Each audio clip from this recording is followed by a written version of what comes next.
delusionally come to think of ourselves. Sure, absolutely. Well, now I know you get this question a lot, and I've seen a video or two discussing it. The whole 2012 thing. Now, I don't personally, I'm not one of those skeptics out there or conspiracy theorists, but I mean, in your words, what do you really think that the whole 2012 thing's about? It's a hoax perpetrated by scientifically illiterate people on the scientifically underinformed, and it's demasking this nation that we call America of the premise that we are somehow technological leaders in the world. It's just false. And it was once true. It's just no longer true. And the depth to which 2012 has captured the emotion of the public is a direct measure of the rampant science illiteracy that has befallen the nation. And I have a few video clips on it that speak more specifically about the claimed science for it. But the overview is it's simply a hoax. But the gullibility is a function of how much do you know about how the world works to inoculate you charlatans who would tell you that it's one way when you would know that it's another. Right. To the extent that you don't have this, to the extent that you're not inoculated, you're then simply susceptible to people who would take full advantage of one's ignorance.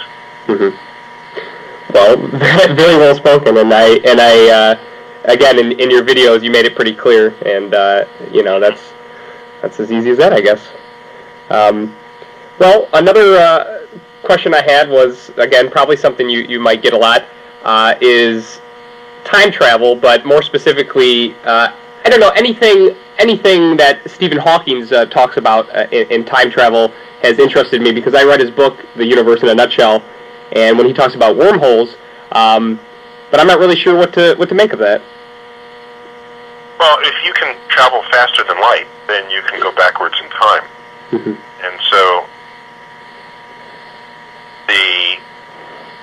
a wormhole would be a way to go from one part of the universe to another faster than light would get there. And if you accomplish that, then you would go back in time.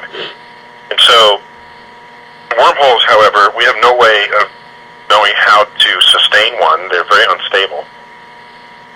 And we also happen to know that black holes don't connect to another part of the universe.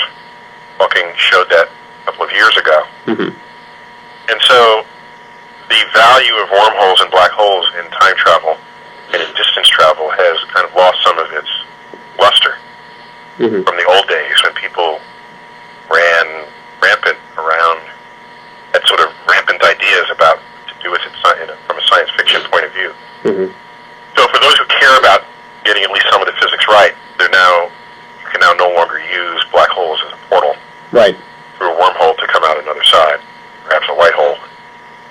Is there any truth to, I don't know if I'm pronouncing his name right, Michio Kaku, or... Kaku. Yeah, is he someone to, I watch a lot of his videos and thinking about buying one of his books, but is he a reliable source of information about? Yeah, sometimes he will blur the edge of where science is with where science might want to be. Right. And so if you don't otherwise know, you'll think it's all just there. So you just have to keep a sharp eye on when he's sort of leaving the domain of experimentally supported science and when he takes you into the world of speculation. Right. But it's otherwise all legit. And if I were to start you on one of his books, I would say Hyperspace would be your best start. Okay. He talks about going kind of back by the way, so you know what he finally did? He published a book called The Physics of the Impossible. Right. That's where he jumps with both feet into that concept. That's the one I was looking at, but I'm glad you... Yeah, just say that for last. Okay. Learn some real physics first and then play. Yeah, absolutely. I mean, you know, he talks about going back to the future, literally seeing, you know, just like the movie Back to the Future, you see your mom before she had you. I mean, how would going back, I mean, you know, faster than the speed of light, but how would going back actually allow you to see things that have already happened, though? I don't understand. But if you go back before they happen, then you'll see them happen again. That's just so bizarre to me. Oh yeah, because we don't live in that kind of world, so right. It will necessarily sound bizarre. Right. But in a higher dimension, time is just simply another coordinate, and you're just joining yourself. Mm-hmm. You know, if you're having a cup of coffee at Starbucks, you're always having a cup of coffee at Starbucks at 4:25 on a Monday afternoon. Mm-hmm. Always. So, and then you're always in school on another day and on another year. You're just always there. Mm-hmm. At that time. And it's hard to think of an always frozen in time. But as you rejoin yourself in your timeline of life, you'll just relive those moments, just as they were happening fresh. So is there any... There's a story by Kurt Vonnegut Jr. called Slaughterhouse-Five.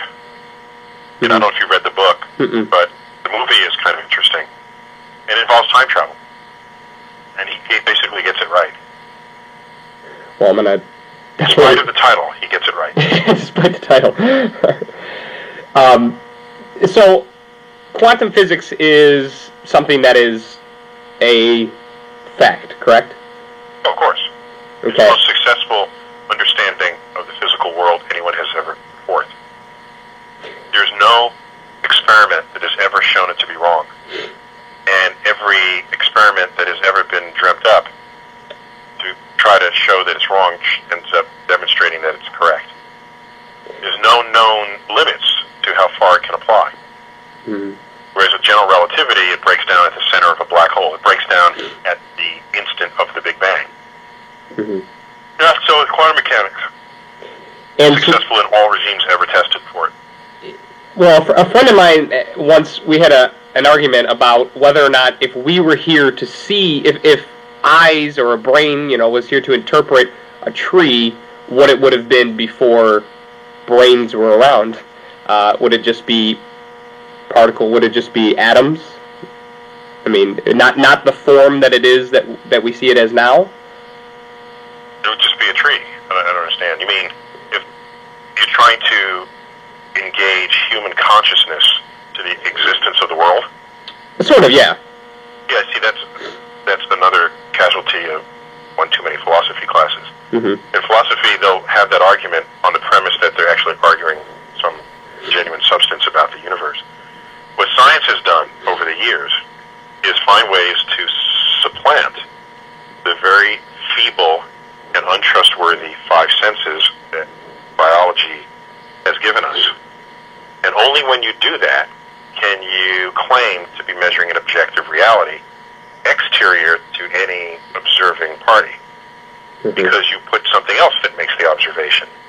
Put something else that detects the molecules. You put something else that provides the tastes. And once you do this, you can then have reliable, repeatable experiments on the nature of the physical world. Okay. Okay, that definitely answered my question. And finally, because I just don't want to waste any more of your time here, my final question is a little more abstract, but I was wondering your personal belief on consciousness. Actually, now that we were talking about it, something beyond the senses, and what you thought about that. So say that question, but slightly differently. Are you saying? Well, some friends of mine, you know, believe that all there is to them is their physical form and their brain, and that's who they are. Yeah. But when I ask them to think about the fact that they can think and, you know, look at it from outside the mind, they look at me kind of strange. So I'm asking if you think that there is something really more than just form that we are made of.